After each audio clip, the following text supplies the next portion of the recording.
मंदिर जाने के एक नहीं अनेक है लाभ, प्रतिदिन पूजा करने से मिलते हैं ये 36 लाभ। अक्सर देखा गया है कि लोग रोजाना मंदिर जाना पसंद करते हैं। कुछ अपने मन को शांत करने के लिए तो कुछ भगवान की पूजा करने के लिए जाते हैं। बता दें कि मंदिर का अर्थ होता है मन से दूर कोई स्थान।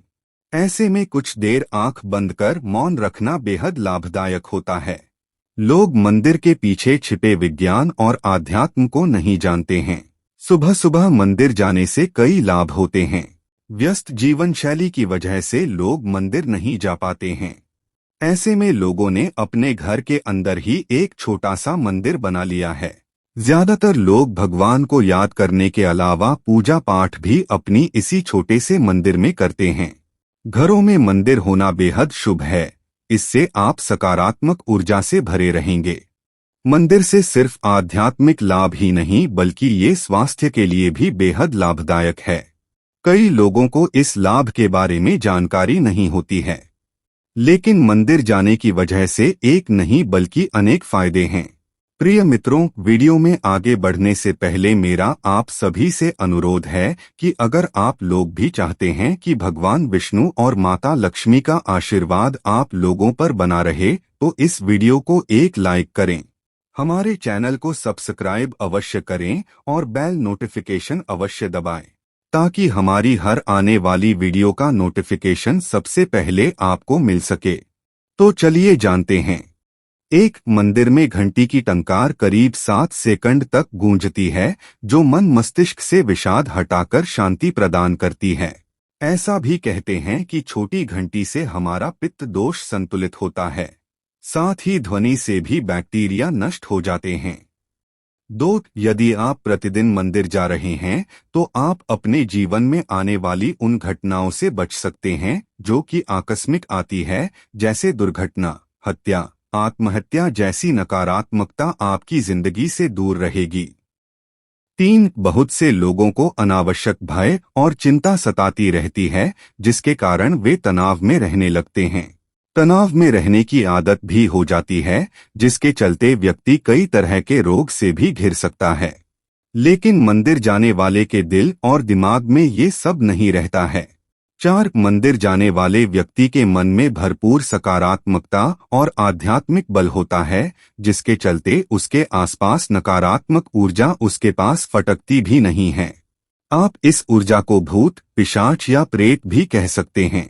मंदिर जाने वाला भयमुक्त जीवन जीता है। 5. यदि आप प्रतिदिन मंदिर जाते हैं तो आप पर किसी भी प्रकार के ग्रह और नक्षत्रों का कोई बुरा प्रभाव नहीं पड़ता है। ग्रह बाधा से आप मुक्त रहते हैं। मंगल दोष, शनि या अन्य किसी ग्रह की बाधा है, 7.5, अढ़ाया या राहु की महादशा चल रहा है तो घबराने की जरूरत नहीं। 6. मंदिर में जाकर आप मंदिर के नियमों का पालन करते हैं, व्रत, उपवास और पाठ में विश्वास करते हैं, सोच समझकर आहार विहार करते हैं तो आपको किसी भी प्रकार का रोग या बीमारी नहीं होगी। 7. मंदिर जाने वाले व्यक्ति का कोई शत्रु किसी बुरी विद्या के माध्यम से कुछ भी बिगाड़ नहीं सकता है। बहुत से व्यक्ति अपने कार्य या व्यवहार से लोगों को रुष्ट कर देते हैं, इससे उनके शत्रु बढ़ जाते हैं। कमजोर शत्रु हमेशा सामने की लड़ाई नहीं लड़ते हुए पीठ के पीछे ऐसे कार्य करते हैं जिनको अंधविश्वास की श्रेणी में रखा जाता है। मंदिर जाने वाले लोगों को इससे कोई फर्क नहीं पड़ता है। 8. मंदिर जाकर मन में विश्वास और आत्मबल का संचार होता है, जिसके कारण मन में किसी भी प्रकार का दुख या शोक नहीं रहता है। व्यक्ति सभी परिस्थिति में संभाव से रहता है। संभाव अर्थात न तो भावना में बहता है और न ही कठोर होता है। हर परिस्थिति उसके लिए सामान्य होती है। 9. मंदिर जाने से व्यक्ति में सही और गलत को समझने की क्षमता होती है। वह किसी भी प्रकार की फालतू लड़ाई झगड़े में नहीं पड़ता है। जैसे रास्ते में पड़े पत्थर या गड्ढे को देख लेने के बाद हम अपनी गाड़ी को उससे बचाकर निकाल ले जाते हैं, उसी तरह व्यक्ति अपनी जिंदगी को समझदारी से गड्ढों से बचा ले जाता है। 10. मंदिर जाने वाले व्यक्ति के जीवन में कभी ऐसे संकट नहीं आते हैं कि वह कर्ज में डूब जाए। थोड़ा बहुत कर्ज होता है तो कोई फर्क नहीं, कर्ज भी सोच समझकर लें। यदि ज्यादा है तो उसके चुकता होने के निश्चित ही मंदिर से ही रास्ते निकलते हैं। मन मंदिर में विश्वास है तो इस बाधा व्यक्ति मुक्त हो जाता है। 11 आप बेरोजगार है या आपका व्यापार नहीं चल रहा है तो निश्चित ही आपको प्रतिदिन मंदिर जाना चाहिए। आपको जल्द ही सफलता मिलेगी। हालांकि जो प्रतिदिन मंदिर जाकर प्रार्थना और पूजा पाठ करता है उसके साथ यह समस्या नहीं रहती है। होती भी है तो वह दिमाग पर बोझ नहीं लेकर कर्म करता जाता है और सफल हो ही जाता है। 12 प्रतिदिन मंदिर जाने वाले में मन और मस्तिष्क में कलह या क्रोध नहीं होता है। घर के दूसरे सदस्य यदि उससे झगड़ा करते हैं या घर में गृहकल हो रही है तो वह उसे समझदारी से हैंडल कर माहौल को खुशनुमा बना देता है। 13 प्रातः काल पैदल ही मंदिर जाने से व्यापार भी होता है और हमें प्राणवायु भी अच्छे से प्राप्त होती है। प्रतिदिन सूर्य की धूप के स्पर्श से सेहत में सुधार होता है। 14 मंदिर में कई तरह के सुगंधित फूल अर्पित किए जाते हैं जिनकी सुगंध से मन प्रफुल्लित होकर अवसाद से मुक्ति हो जाता है। फूलों के विभिन्न रंग से अंतर्मन को शांति मिलती है। 15 मंदिर में कपूर और अगरबत्ती की सुगंध से एक ओर जहां मन और मस्तिष्क से नकारात्मक विचार हटा जाते हैं वहीं हमारी रोग प्रतिरोधक क्षमता भी बढ़ती है। यह हमें जैविक संक्रमण से भी बचाती है। मंदिर का सुगंधित में रहने से बैक्टीरिया नष्ट हो जाते हैं और किसी भी प्रकार का वायरल इन्फेक्शन नहीं होता है क्योंकि मंदिर में कर्पूर और धुआं होता रहता है। 16 जब हम मंदिर में आरती या कीर्तन के दौरान ताली बजाते हैं तो यह एक्यूप्रेशर का काम करती है। इससे हमारे रक्त संचार सुचारू रूप से संचालित होता है और शरीर की मांसपेशियां भी मजबूत होती है। 17 आरती या चालीसा को जपने पढ़ने से हमारा वाणी दोष भी दूर होता है। ओम के उच्चारण से हमारा चित्त एकाग्र होता है। 18 आरती के बाद शंख बजाया जाता जो श्रद्धालुओं के लिए बहुत सुखदायी और स्वास्थ्यवर्धक है। शंख बजाने वाले के फेफड़े मजबूत होते हैं। 19 आरती के बाद देव देवताओं भारत माता आदि के जयघोष से आत्मविश्वास के साथ ही देशभक्ति जागृत होती है। इसी के साथ हर मंदिर में गो रक्षा और गौ हत्या बंद होने करने का संकल्प भी लिया जाता है। 20 आरती लेने से हमारी हथेली की कोशिकाओं को दिव्य ऊष्मा मिलती है और हमारे भीतर पल रहे सभी विषाणु और जीवाणु समाप्त हो जाते हैं। आंखों पर हथेलियां रखने से गर्माहट आंखों के पीछे की सूक्ष्म रक्त वाहिकाओं को खोल देती है और उनमें ज्यादा रक्त प्रवाहित होने लगता है जिससे हमारी आंखों की ज्योति बढ़ती है।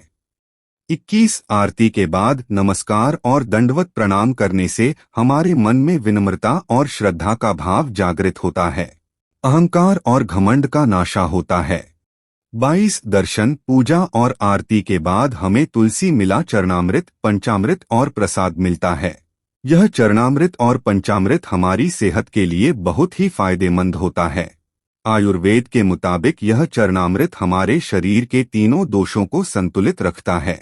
चरणामृत के साथ दी गई तुलसी हम बिना चबाए निगल लेते हैं जिससे हमारे सभी रोग ठीक हो जाते हैं। 23 मंदिर में भगवान की परिक्रमा से जहां सेहत के लाभ मिलते हैं वहीं यह धरती के गुरुत्वाकर्षण की शक्ति से जुड़कर हमारे शरीर का तनाव निकल जाता है। इसी के साथ ही में गुंबद और उसके कलश से प्रवाहित हो रही ऊर्जा हमारे शरीर को प्रभावित कर सकारात्मक ऊर्जा प्रदान करती है। 24 मंदिर भूमि को सकारात्मक ऊर्जा का क्षेत्र माना जाता है। यह ऊर्जा भक्तों में पैर के जरिए ही प्रवेश कर सकती है, इसलिए हम मंदिर के अंदर नंगे पांव जाते हैं। 25 मंदिर में जाकर जब हम अपनी मनोकामना को बार बार दोहराते हैं तो हमें मंदिर की सकारात्मक ऊर्जा का साथ मिलता है और इससे प्रकृति सक्रिय होकर हमारी मनोकामना पूर्ण करने लग जाती है। 26 हर मंदिर में पीपल बरगद नीम केला और तुलसी आदि के वृक्ष रहते हैं। इन वृक्षों में हम जल अर्पण करते हैं या उन्हें हम नमस्कार करते हैं। इन वृक्षों में भरपूर ऑक्सीजन के साथ ही दिव्यता होती है जो हमारे मन और मस्तिष्क को स्वस्थ करते हैं। इससे हमारे मन में शांति आती है। 27 मंदिर में दिए गए दान के अनेक लाभ होते हैं। दान से हम में कृपणता नहीं रहती है और हम चीजों के प्रति आसक्ति नहीं पालते हैं। इसी के साथ ही हमारे सामाजिक दायित्वों का भी निर्वाह होता है। 28 मंदिर जाने से हमारी सामाजिक प्रतिष्ठा बढ़ने के साथ ही जान पहचान भी बढ़ती है। 29 मंदिर जाने से हमें पंचांग और 30 त्योहारों की जानकारी भी मिलती है। 30 मंदिर जाने से धार्मिक ज्ञान भी बढ़ता है, क्योंकि वहां पर गीता, वेद, उपनिषद आदि के बारे में जानकारी भी मिलती रहती है। 31 मंदिर में व्यक्ति हाथ जोड़कर खड़ा रहता है। हाथ जोड़ने से जहां हमारे फेफड़ों और हृदय को लाभ मिलता है, वहीं इससे प्रतिरोधक क्षमता का विकास भी होता है।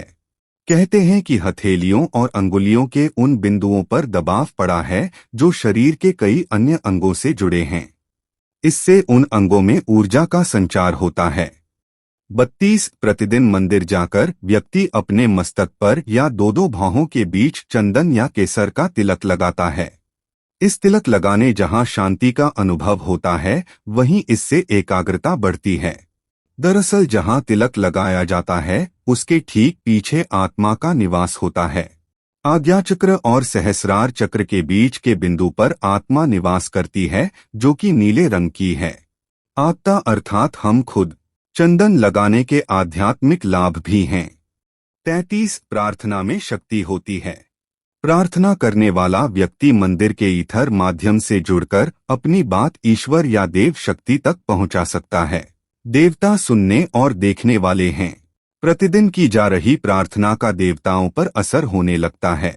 मानसिक या वाचिक प्रार्थना की ध्वनि आकाश में चली जाती है। प्रार्थना के साथ यदि आपका मन सच्चा और निर्दोष है तो जल्द ही सुनवाई होगी, और यदि आप धर्म के मार्ग पर नहीं हैं तो प्रकृति ही आपकी प्रार्थना सुनेगी, देवता नहीं। प्रार्थना का दूसरा पहलू यह कि प्रार्थना करने से मन में विश्वास और सकारात्मक भाव जागृत होते हैं, जो जीवन के विकास और सफलता के अत्यंत जरूरी हैं। 34 पूजा एक रासायनिक क्रिया है। इससे मंदिर के भीतर वातावरण की पीएच वैल्यू, तरल पदार्थ नापने की इकाई, कम हो जाती है, जिससे व्यक्ति की पीएच वैल्यू पर असर पड़ता है। यह रासायनिक क्रिया है जो शारीरिक रसायन को बदल देती है। यह क्रिया बीमारियों को ठीक करने में सहायक होती है।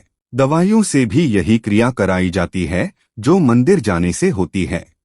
35 मंदिर में प्रवेश से पूर्व शरीर और इंद्रियों को जल से शुद्ध करने के बाद आचमन करना जरूरी है। इस शुद्ध करने की प्रक्रिया को ही आचमन कहते हैं। आचमन करने से पहले अंगुलियां मिलाकर एकाग्रचित्त यानी एक साथ करके पवित्र जल से बिना शब्द किए 3 बार आचमन करने से महान फल मिलता है। आचमन हमेशा 3 बार करना चाहिए। आचमन से मन और शरीर शुद्ध होता है। 36 मंदिर में शिखर होते हैं। शिखर की भीतरी सतह से टकराकर ऊर्जा तरंगें व ध्वनि तरंगें व्यक्ति के ऊपर पड़ती हैं। ये परावर्तित तरंगें मानव शरीर की आवृत्ति बनाए रखने में सहायक होती हैं। व्यक्ति का शरीर इस तरह से धीरे धीरे मंदिर के भीतरी वातावरण से सामंजस्य स्थापित कर लेता है। इस तरह मनुष्य असीम सुख का अनुभव करता है। पुराने मंदिर सभी धरती के धनात्मक पॉजिटिव ऊर्जा के केंद्र हैं। दोस्तों, आज की हमारी वीडियो आपको कैसी लगी हमें कमेंट करके बताएं। अगर आपको हमारी वीडियो अच्छी लगी हो तो कमेंट बॉक्स में जय मां लक्ष्मी जरूर लिखें। भगवान आप सब पर कृपा बनाए रखें। जय श्री कृष्णा दोस्तों।